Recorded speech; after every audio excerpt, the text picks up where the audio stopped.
You've been lounging with Skipper. You've been lounging with Skipper. Oh, yeah. Yo. I want to welcome everybody to another episode of Loungin with Skip. Today I had to come through the studio to holler at my guy. Music producer, songwriter, making his name in the game, a grinder, workaholic. He goes by the name of Farsi, one half of Wallis, the production group. Produced a lot of records that later on we're gonna get into that I know everyone out there has heard or came across and didn't know. So I welcome you, man. Hey, cheers. Thank you, Skip. You know what I'm saying? You're my guy, bro. Yeah, for sure, man. For sure. We out here. I want to just get it right into it. Like, tell me your beginnings and how you began.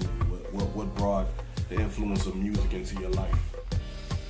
I think pops. Well, first off, where are you from? Where are you born? I was born in Oakland, so California native. LA for the most of my existence. I think we moved out here when I was 3. Okay. And then got right to it, Right. Dad wasn't just doing his thing, trying to survive out here, and but yeah, LA's been good. LA's home right now. LA's home. So you from Oakland and you moved out? Yes, from the Bay originally, but okay. Yeah, LA, we're definitely out here now. So what were your musical influences at an early age? Did you want to produce music when you were young or rap or anything? What were you doing as a kid? Not at all. I was just playing video games and playing basketball. Okay. At the gang, Mm-hmm. Like probably most kids too. Mm-hmm. Music wasn't really pushed on me, other than Pops was a serious music head. Okay. Was a fanatic about records and playing records on his record player, and it looked almost like he had his own studio, but it was his version of it, his way to release his emotions and whatever, through music. So I kind of noticed it at an early age. He'd be trying to sing and shit. It was funny. Word. Yeah. And these crazy Persian scales. Okay. I grew up on those. On the Persian scales. Persian scales, yeah. What are the Persian scales? They're deep. Okay. They're really deep, bro. It's okay. crazy. Okay. So they're emotional. Okay. So in high school, junior high, you weren't thinking about anything dealing with music? No. No. So who were you listening to at that age? What were some of your musical influences that you were listening to? I mean, I could say from the beginning it probably started third, fourth grade. Dre, Compton. What was it? The Crown 2000? Yeah. Okay. Yeah, just anything that was like Snoop, my first CD was Doggy Style. Okay. I went crazy in that world, and then fucking all that, Easy E shit, Bone Thugs. Okay. So it's 94, 95. Yeah. Actually, let me take that back. I bought 2 CDs the first time. Janet Jackson, If.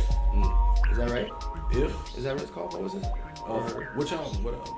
I forgot the album name. The one with all the white, the Anytime, Any Place? Yes. Okay. With the... That was the one, yeah, with the... that was the front cover. Well, I think that was the front cover of a magazine, I guess, with somebody's holding it. Or maybe a guy. I think it was a guy, somebody's holding it. Yeah, but that wasn't an album cover? Maybe so. It was a white cover. Anytime, Any Place was on there? I think so. Okay. Yeah. This is 93. Yeah. Okay. I want to look it up because I want to know. I don't want to be telling stories and it's off. So about what the album was called. But yeah. Janet Jackson, Snoop, and then I bought the single for Us 3. Us 3? Remember that shit? No. Yeah, I wouldn't be able to. By who? Well, it doesn't matter. Yeah, it was fire. but okay. The reason I'm bringing that I'm specifically talking about is because if you take all 3 of those avenues, different like variations of Right. feels. Okay. So it makes sense for what goes to my mind like right now. Like it's Right. connected to. Got you. I think even back then. Right. In the brain. Yeah, just liking a bunch of different types of shit, not just being stuck on it. Right. Oh, I like it widens your palette of music. Hell yeah. So wherever you create it. So okay.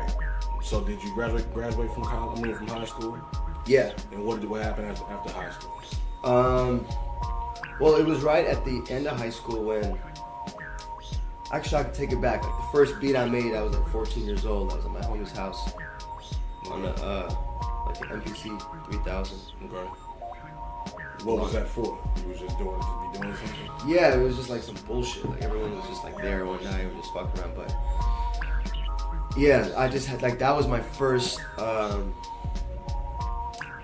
like making beats was like something that was cool. Like it literally was my best friend Aaron Goldstein who brought that to my attention. Like I would go to his crib, like this motherfucker's like making beats. This shit is tight. His dad was doing it, living off it. Okay. Literally the MPC 3000 at the time, like that was like the drum machine. That was it was lit. That motherfucker basically paid for the house in Calabasas that they had. Wow. So I was like, damn, that little thing is like runs this whole thing. It's crazy. Wow. Drum machine, Wow. Enough hits on there and you're straight. So I was like, whoa, this is kind of cool. So, okay, so after high school, then what happened? Now, what year is this after high school? When did you graduate? 2001. Okay. So, after 2001. So yeah, it got more serious when I was like 8, like right when I graduated. I was like, all right, I actually like making beats. This is kind of cool. So I went and I bought like my first, like when I said I like first bought my studio, that was it. Remember going to Guitar Center, just buying a bunch of shit. What was the first drum machine? Or The first thing I bought was a MPC 2000 XL. Yeah, I had the same thing. And I bought that from like a used shop. And it was crazy how I bought it. It was like, it made sense if I now be connected now. Like yeah, it was a little weird, but you said that's where I copped it. It was weird. Like what happened? How was it weird? Yeah, it was like I was in there trying to buy it. I was like looking for one. It was like hard to get one. It was like all sold out or some shit. Right. It was like the newest one that just came out, like this XL. And I went there and I was like, we were talking about it with the sales guy. And it was like, yeah, we ran out or whatever. And then this dude like, who happened to be like playing the keys in like one of the rooms. He like comes up to me after. He's like, yo, I overheard that you wanted an MPC like 2000. I have the same one, the XL that you want. I was like, oh shit, that's fire. And yeah, I ended up following him to his house and buying it, like saved like half the money. Wow. It was crazy. And I got a bunch of shit with it. It was like, whoa. For real? So the homies were like, yo, that was meant to be. CD-ROM? Was it like a CD-ROM? Did you get like a CD-ROM with it? Or like an external zip or something? It had the zip built in. Yeah, okay, you had that one? Okay. Yeah. I had the one with the floppy disk. Yeah, exactly. So anyway, that was kind of cool. I was like, whoa, that's some universe shit. Like, okay, so it just happened to be right there. Yeah. So you picked this MPC up. Now you got it. Yeah. You go home. You hook it up. Okay, boom. Now at this particular time, was your brother making beats too, or like was he? Or yeah, he had just got into it also. I think he was. Maybe not. Okay, but we won't go on because you know what I'm saying we want to just discuss about from your perspective. Yeah. So, 2001, you got this MPC, you started making beats. Who was the first artist you started working with? What were you just making beats, or were you making something that was for a particular artist at that time? I was just like messing around, just trying to figure out having fun. It wasn't really like dead serious, to be honest with you. It was like more of like a hobby. Okay. I was like also working and shit. Where were you working? Selling phones. You were selling phones? Yeah. At where? Nextel. Okay. Chirp. Okay. So you were a good salesman?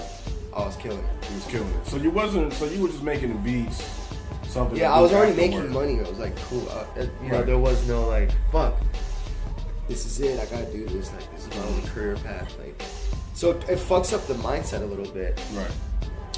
And I would say ultimately it slows down the dream if you're gonna have a job and try to do it. If you get, Okay. So, but you got to be able to get fortunate to get to a place where you could do that. So you got to be strategic with your own life. It's kind of like a maze and it's a game, and you got to really figure it out. To be able to find or get that transition of, all right, I'm finally off. Right, off selling cell phones and really on this. So how long were you selling cell phones, and what happened up until that point where you said, you know what, fuck this cell phone job? And were you still in the Bay, or were you here in LA? I was in LA. Actually, I think it was like I got 27, right at that age. What year was this? Shit. What are we at? Yeah. Probably like 2000. It was between 2010 and 2012. Okay. Between 2010 and 2012. You said, fuck your day job. Yeah. And you really was going hard with this. Now, what inspired you to really say, fuck that, I'm going in with this, I'm going to do this? What kicked that off for you to where you wanted to jump forward and just have faith and do it? I think like little things were coming up where like if you spend a little bit more time doing this, Like what? Just random opportunities, through different homies of mine that were producers that had like a head start or whatever, with their like accomplishments. They were just getting on quicker. So I was like riding the coattail on some of the homies and some of their projects, and I was like, whoa, this is crazy. Like I have access to being able to get on some of the biggest albums in the world, Like who were some of your homies, and what were some of the projects? I mean, there was like a combination of different cats. Like Jason Evigan is a good friend of mine. He's a pop producer. He was working on a bunch of shit. Aaron, my boy, who's the one that actually turned me on to like the production game, he was working on like Justin Timberlake stuff, and he was like all over the place. Like, so I was like, dude, let me just quit.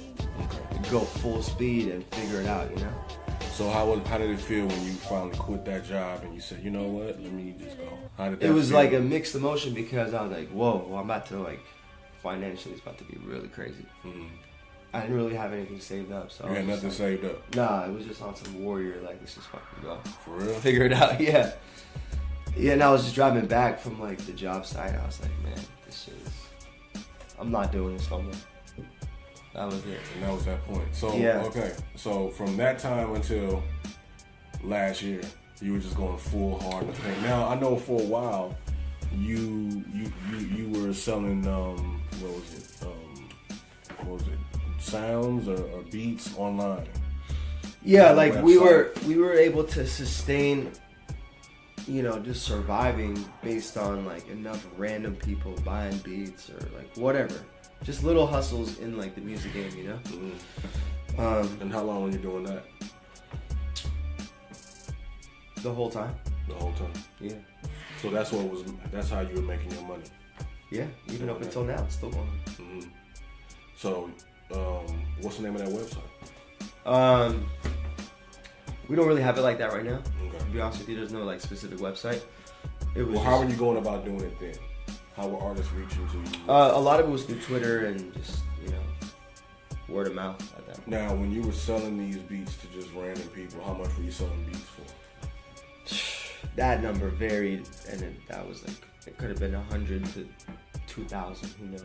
So how does that work for an artist that's looking at something like that and they're like, okay, they get this beat for 100, but the other artist gets a beat for 1,000. Is that particular beat, that artist's beat, went for $100, or is this just a lease? How does that work when y'all sell? Again, also it would depend on what the deal is with that particular artist, So you all had like a specific. If it was something you were really interested in, you might not have charged them anything. You just done the whole thing for free. Or if it was just like business, you would base on a few different variables, like you said, leasing it or taking the beat exclusive. And it kind of depends on the scenario, like, per time, Okay. With what it is that you need. Yeah, and vice versa. So if you're like, oh man, the rent is like $700, then you're like, you know what, let me go and slang these beats real quick, and if I come with that $700 to pay this, then let's do it. Facts. Gotcha. Yeah. But if it's just like, we gonna get rents paid, you got, we can probably make a little something for some food or whatever, some groceries. Then let's do it for $50 or $100, that type of thing, right? Mm-hmm. Okay, got you. Yeah. So, when did it get to a point where all of a sudden? So, when did everything change for you from doing that, from grinding it out? Because I remember when you were sleeping on the couch and not knowing where you're about to go, and this was just a matter of a year and a half ago. So, what changed between now and or then and now? Because obviously, I mean, I would think that you're sleeping on the couch because you want to. Now, you know, because you're in the studio creating versus you have to. Yeah, well, it's crazy because even till now, shit hasn't even really changed much. I'm still going like full speed, you know. But yeah, we got like our first album placement was on Drake's album. Okay. It was last March. There we go. Now I want everybody to listen to that.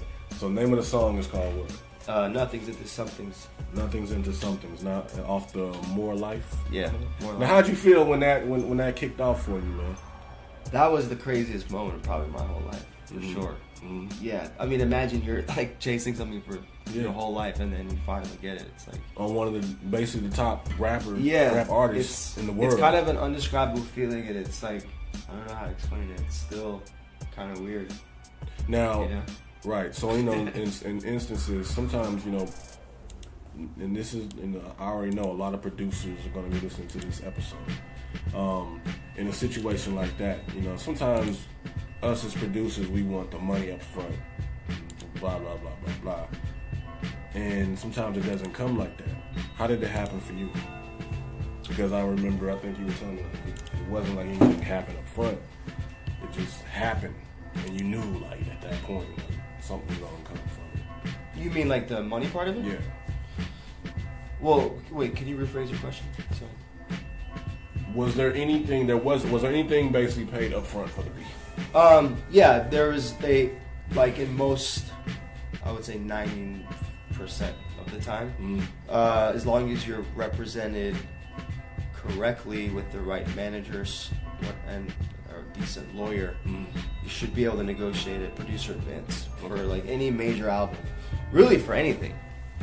That could be from a kid on the street to Drake or whatever, it doesn't matter. That's called a producer advance. Producer advance, yeah, which is you basically getting money in advance, and it's not like a bonus. They're just that money's also going to be recouped back to that label, that artist. Right. So you're just getting the money in advance. That's why it's called a producer advance. Yeah. So when cats are like, yeah, let me get a beat, and then you sell a beat for $500 on the street, what's that? It's obviously no advance on that because they may do something with it, they may not, but you still walked away with that money, correct? Right. But when it comes with an actual major label, yeah, you're dealing with serious contracts, lawyers. It's like it's a real deal situation, and so they respect the producer, especially in that kind of like magnitude. You're working on like a big album like that. It's almost like them not even talking about it is very taboo. It's like weird, you know. Okay. Excuse my voice too. It's very hoarse right now. It's all good. We were turning up last night. So you did the Drake. Now after that, you were just riding high, but you kept working. And what happened after that? Yeah, basically.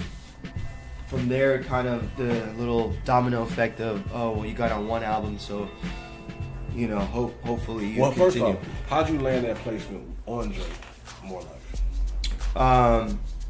So that was like a collaboration effort between a few producers that we work with. And, I mean, it's like a real long story because there's a whole story of like how we were submitting to like Drake and like how, like it stems back to actually working on like the last albums, 2 albums before that, and not getting on views, and then like just, you know, it kind of it was a crazy story, right? Basically, get into that. But anyway, we're good. So, Party Next Door. So how did that come about? That one was, again, just another collaboration effort between us and another producer. And that was another project that we were just like submitting on like crazy. Yeah, that was a dope record too. Yeah, that one was definitely one of my favorites, and it was amazing because I was really trying to get one with him for a while, and I had personally ran into him at my one of the studios that I work at, and then but yeah, we were all just submitting. Same thing with Drake. Bunch of different ways in, you know. Yeah. To not name any names or whatever, but yeah, just everybody had a way in. Was sending maybe the same beat. It just didn't matter. Like, Yeah. let's just get the fucking beat to Drake somehow, some way, Yeah. and utilize all resources. And so that's kind of how that happened. Same thing with Logic.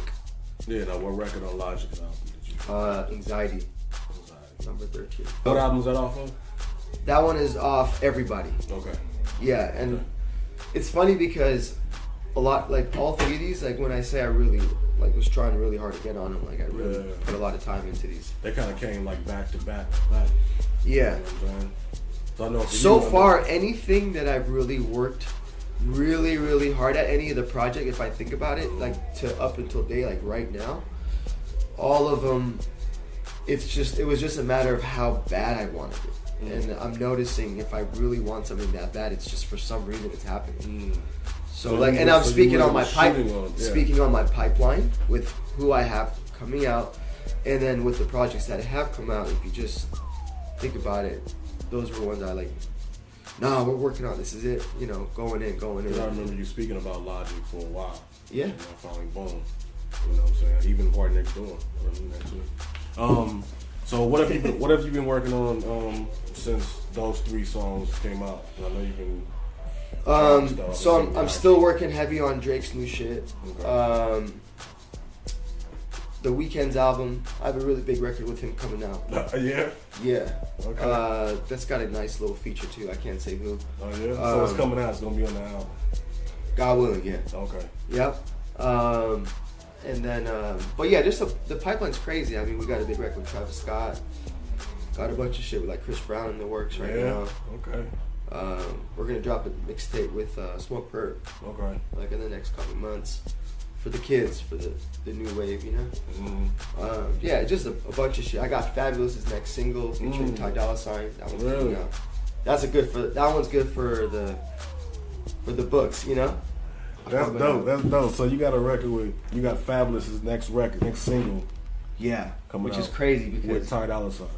Yeah, 2 people I really wanted to have out like a record. Dope.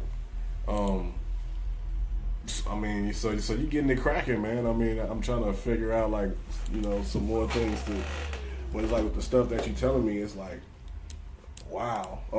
So producers that are up and coming, what can you tell them to keep doing to, you know what I mean, to something inspirational for them to stay motivated? Because you know how it is out here, man.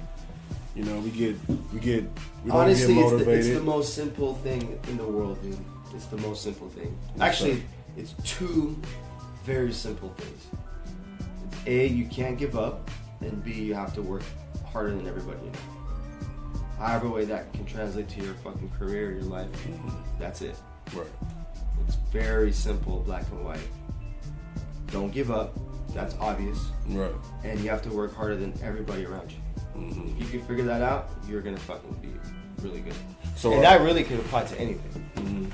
So are you looking for any artists? If artists want to reach you, I mean, are you definitely looking for new artists. Looking for new producers, writers, whatever, musicians. We're definitely expanding the camp right now. It's a good time to bring on some new, new energy, new vibes, hardworking cats. And we're really developing our artist side and stuff too.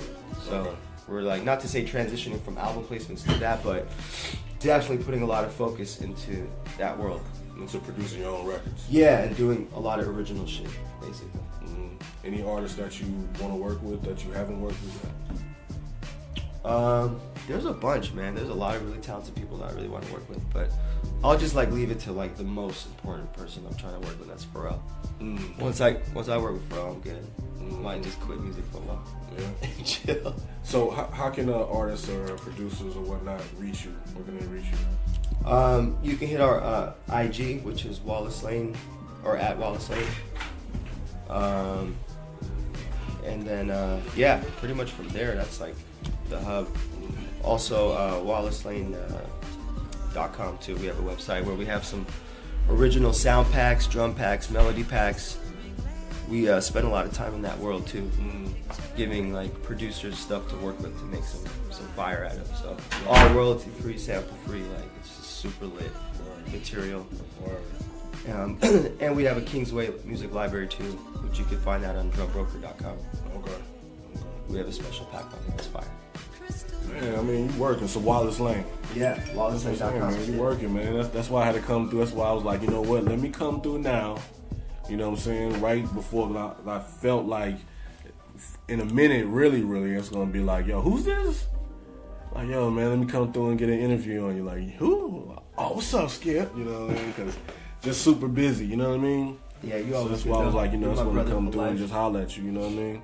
Thank you, appreciate you, man. Oh, yeah, I appreciate you, man. Let's You know what inspire I'm the saying? youth. Yeah. Let's get them to keep going, you know? Yeah, definitely. Well, I don't want to hold you up, man. I know you're busy up in here cooking, you know what I'm saying? About to cook up something, you know what I mean? So until next time, I thank you. Yeah. Thank you What's for up, man? coming through, well, me coming through to lounge with me, Hey. you know what I'm saying? Lounge with Skip, man. Definitely. You're a legend. Thank you. Appreciate it for the platform. Appreciate you, bro. Let's go. Peace.